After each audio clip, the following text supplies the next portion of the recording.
Welcome back to the Boot Tragedies.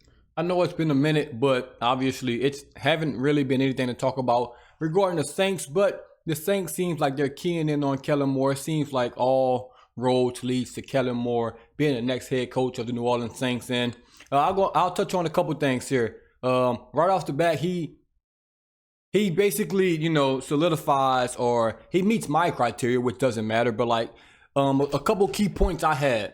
I want the guy under 40 years old. Kellen Moore fits that. He's 25 years old. As you can see right there, 35. I say 25, 35 and 207 days. So he's under 40 years old. I just want the younger guy in there, a guy that's fresh, and things like that. I'm tired of seeing the same coaching carousel and the same guys getting the job like Mike McCarthy and things like that. So I want the guy under 40. He fits that. He fits that, obviously. Also, I want the guy that's never head coach before.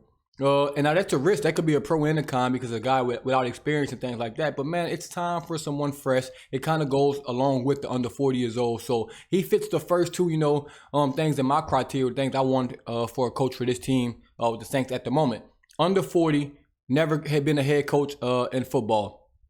Also, the third thing he fits, offensive guy. Offensive guy, you definitely want the offensive guy in there. And that's tremendous, to be honest. That's just tremendous, to be honest. To get an offensive coordinator, a guy that worked with quarterbacks, a guy that played quarterback, a guy that's under 40, a guy that's going to be a first-time head coach. Maybe he'll bring some different things, different philosophies to the team. He fits those things. So, super excited about this hire, if it intends to be the hire, which it all, seems like he'll be the coach. And we'll go through some of his coaching, resume, as you would call it. 2019. Offensive coordinator of the Dallas Cowboys.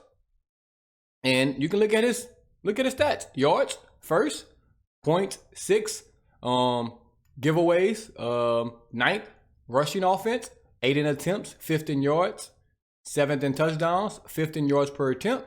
I don't know what FL is. Don't know what that is, but maybe that's fumbles lost. Yeah, fumbles lost. 5. Nothing he can do about that. Passing. 10th in attempts, 2nd in yards, 5th in touchdowns, interceptions 14th, net yards gained 1st. I'm just going to assume that's good. Then, you can go to Dallas OC. Got way worse this year. Got way worse in 2020. 25th. Like, this is just very middle of the package. Just look like the Saints right here. Looks like the Saints. Passing offense was still really good. 8th in passing offense, but the rushing fell off tremendously that year. Then the next year is Dallas OC. Points back to 2nd, a bounce back year. I like to see this after a tumultuous year, terrible year actually. Here, you bounce back, and then the next year, you bounce back once again, and it's a really, really good year. Passing fell off a little bit, but the run game was really good. Overall was really good. So as the offensive coordinator with Dallas, 3 out of the 4 years was really damn good. Really damn good as the offensive coordinator for Dallas, like tremendous. In my opinion, like except this 1 year in 2020. Let's click on this 2020 year. I want to see why it kind of fell off, to be honest. I didn't want to do that. Let's click on Dallas 2020. Let's see why they kind of fell off. And then you're going to kind of help me, understand what's going on here. Let's look at their stats as a team. Oh, no shit. They didn't have Dak Prescott. Andy Dalton starting all these games. That just settles that right there. So, yeah, I'm not even faulting him for that year. Andy Dalton was your damn quarterback. Yeah. That's a simple fix right there. Don't have Andy Dalton as your quarterback. Saints found that out too.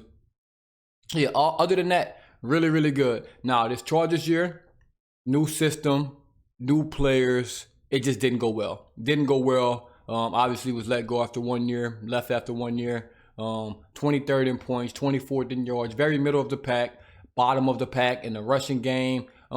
Wasn't really his fault. Austin Eckler, be serious, wasn't really a good running back. Went to Washington, found some success as a third down guy behind Robinson, but come on now. Just wasn't good. Had Herbert, but didn't really have the weapons. We can look at this. You can look at this. Look at some of these stats. Obviously, you got Justin Herbert. Doesn't help when Easton Stick has to start 4 games as well. So I'm not going to give him, an excuse and things like that because he still had Herbert, who didn't play the greatest. Like I said, Austin Eckler, there's only so much you're going to do with Austin Eckler and Joshua Kelly as your running backs. Keenan Allen didn't have had a solid year, 108 catches, 1,200 yards. Obviously, he missed 4 games, but that's normal. Quentin Johnson's your number 2. Gerald Everett. Like, it's a good team. Mike Williams didn't play a lot, but this is a solid team. The offense should have been better. It wasn't, like I said, the run game. I wasn't a big fan of Eckler as your running back one, but that offense should have been better, and he got let go. Then obviously he got to the Eagles, and it's been a fantastic year. The passing is very low.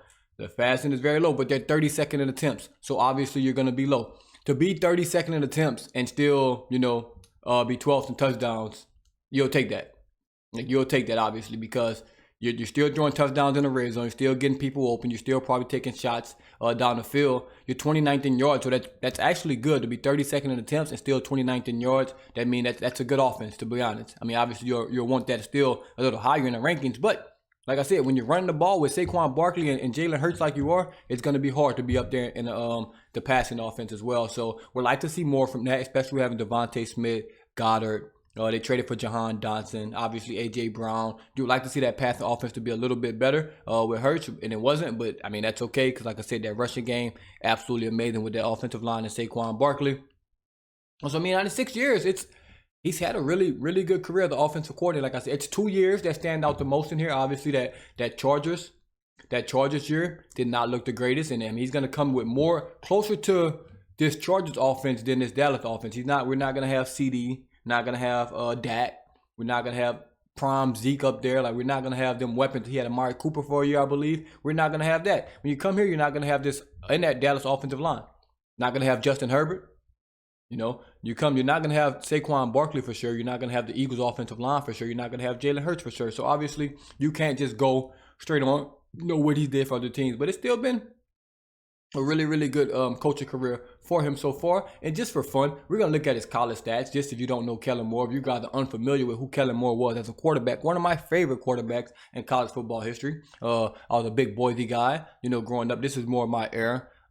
Even before then, when they had Jared Zabransky, Ian Johnson at running back, when they played Oklahoma in the Fiesta Bowl, one of the greatest games, if not the greatest game of all time. So a little bit before Kellen Moore, but after, I was still watching Boise State. And I mean, as you can see, his freshman year threw for 3,400 yards, 25 touchdowns, 10 interceptions, 39 touchdowns, 3 interceptions, finished 7th in the Heisman voting, finished 4th in the Heisman voting, finished 8th in the Heisman voting. I mean, look at his career.